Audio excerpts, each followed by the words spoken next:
开始介绍。我是 Fisher Joseph，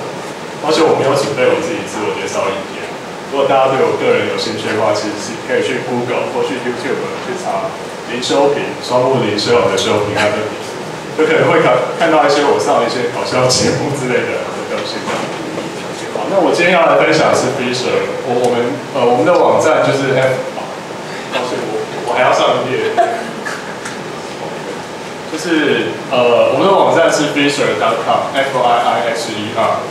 那这是我们的 slogan， 我们的 slogan 是想要自己成为一个 One App for All Apps。那为什么会有 Fisher 这样的想法呢？其实是我们相信说，其实Google 会有今天的成功，是因为 Google 在网络开始的早年，它就已经意识到网站会有爆炸性的成长，所以在很早的时候就开始做了搜寻引擎。那其实现在我们是从 Web 转到 App 的时代，可是，在过去的大概6-7年间，就是so far是 App 成长的历史 ，App 确实有爆炸性的成长，可是问题是到现在为止，其实还是没有一个有效率让 user 可以很快 search 到，可以找到，可以挑出来自己想要用的 App 的方法，所以 Fisher 就是要来解决这些问题。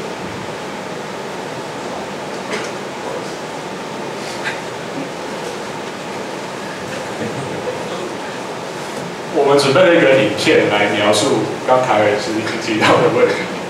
请大家先看一下影片。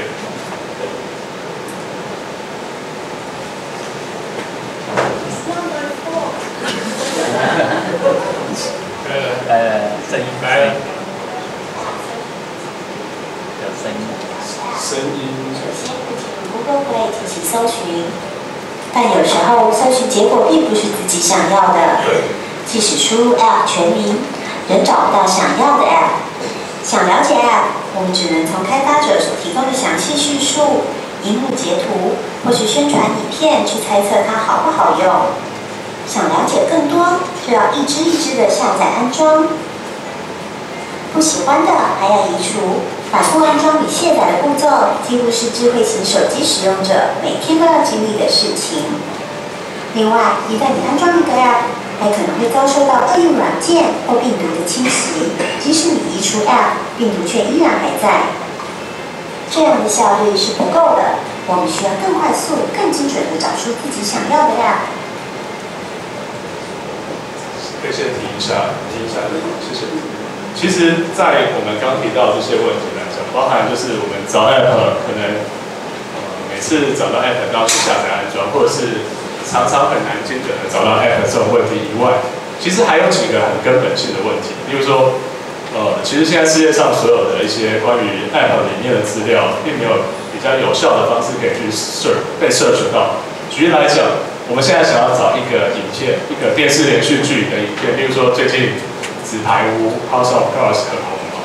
那我们想要找哪一支 App 里面有纸牌屋可以看这件事情，其实在现在世界上想要找到是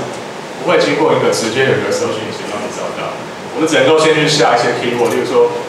我们可能会去下电视连续剧或者下美剧这样的 keyword， 去试每一次 App 里面有没有纸牌屋这样的连续剧可以看。那为什么会有这种现象呢？可能就是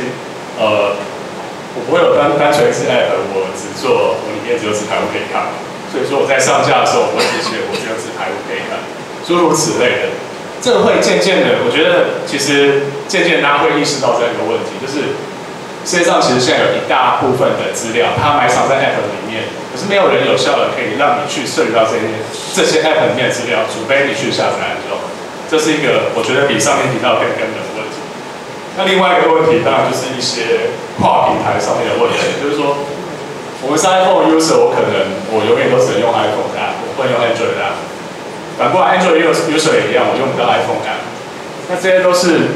简而言之，就是现在世界上所有的关于让大家去找 app 的机制，其实是不 friendly。抱歉。所以其实简而言之呢 ，Fisher 要解决就是3种问题。这3种问题，当然第一个就是包含了去找到一个正确的 app， 其实不怎么容易。第二个就是每次我要去反复做这种找 app， 我只是想找 app， 我还要反复说下载安装的动作，这件事情很烦。跟第3个这个现象，我想如果在场有中国的 user 的话，可能会更直接去体验到中国的 App Store 其实成长的趋势还蛮明显的，因为 Visa 在创业的时候，大概是在2013年的8月底，我记得那个时候中国的 App Store 大概有100多家吧，100几家左右。到了今年为止，我们已经看到这个 App Store 在中国有300多家，而且这是一个成长的，这是一个还在成长的东西，就是大家可能都会想要搞一个自己的 App Store。那对于是来讲，它就会变得很麻烦，它没有一个统一的地方可以去让你一站式的找 App， 而必须去到处去找。所以 Visa 用了一些技术，用了一些方式来解决上面提到这些问题。第一个包含了，其实 Visa 不断的在下载，不断的在收集全世界所有的 App Store 的 App。当然，目前这个是2014年12月31号的数字，我们有226万种 App。那实际上这个数字一直不断在成长，因为我们现在单光是 Android 的 App， 我们就189万种，这是昨天我看我们的资料库里面。那这个数字其实已经超过 Google 所以上面的 Android App 的数量。那另外我们发明了一个等一下会介绍的，我们发明一种 In-App Search 的技术，这种技术可以帮助使用者在我还没有下载安装 App 前，我就可以知道这个 App 里面到底有什么东西。那第三个，我们有一种任意门的技术，这种技术就是简而言之，就是帮助使用者透过这个任意门直接到任何一支 App。我找到这个 App 的时候，我直接到任何一支 App 里面去，直接使用这支 App， 而不需要提前先做下载或安装的动作。也因为这样子，我们达成了 cross platform。像我个人本身我是 iPhone 的 user， 可是我每天在用的是 Android 的 App， 我用我们自己的平台来做到这件事情。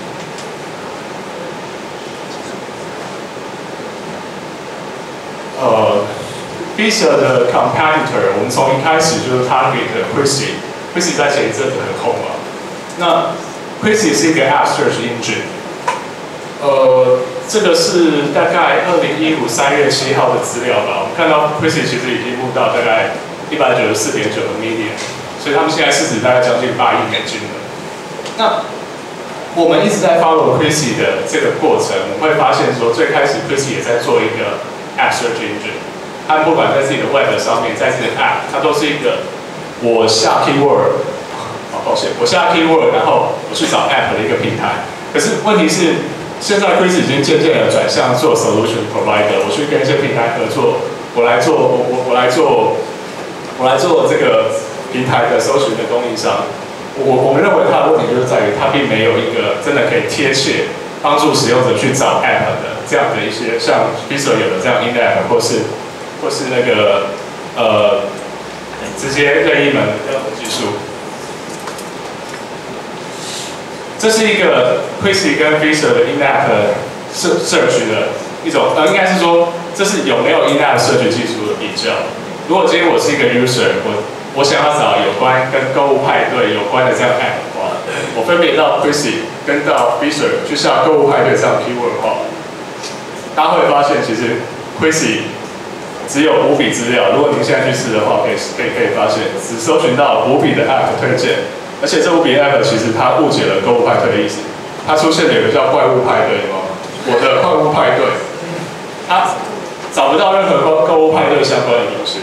所以 Quizy 这样子不 work。那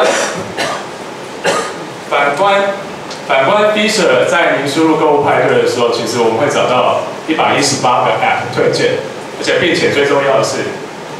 它有星巴克这支 App。大家如果现在去打开星巴克 App 的话，2月27号有一个购物派对的门市活动。这个东西就是我们 target 的真正的 In-App Data， 因为实际上 In-App Data 它是不断的一直塞到 App 里面去，一直在产生的东西。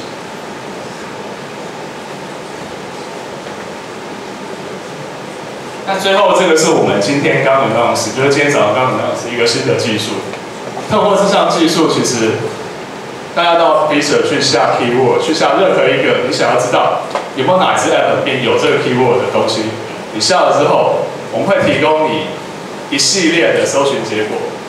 那这些搜寻结果包含了上面的这一层是，这些画面都是直接告诉使用者说，在 App 的哪一个画面里面有你的 keyword， 有你想要找的那个 keyword 的东西。意思就是说，其实大概像这样子，你可以去点开，你可以去点开那个每一个搜寻结果，去看截图，去看这个截图是不是真的跟您的 keyword 有关。所以其实Bistro 透过这样的技术，其实我们认为这样技术已经超越世界上所有的搜寻引擎在做 in-app 这一段的做法，因为我们带使用者到他下了 keyword 之后，他真正想要找这个 app 里面是不是真的有这个东西，而不要让使用者只是每次我们都只是下一些关键字在盲目的猜想里面有没有这样的东西而已。那当然，另外，抱歉，另外我们也提供了直接使用，就是只有2个按钮，您可以直接打开 app 去做使用，或者是你可以看现在我们收集到的这个 app 里面的哪一个 UI 有您想要找的 app keyword。谢谢我想如果大家会后有问题的话，可以跟我联络。我的报告到这里，谢谢。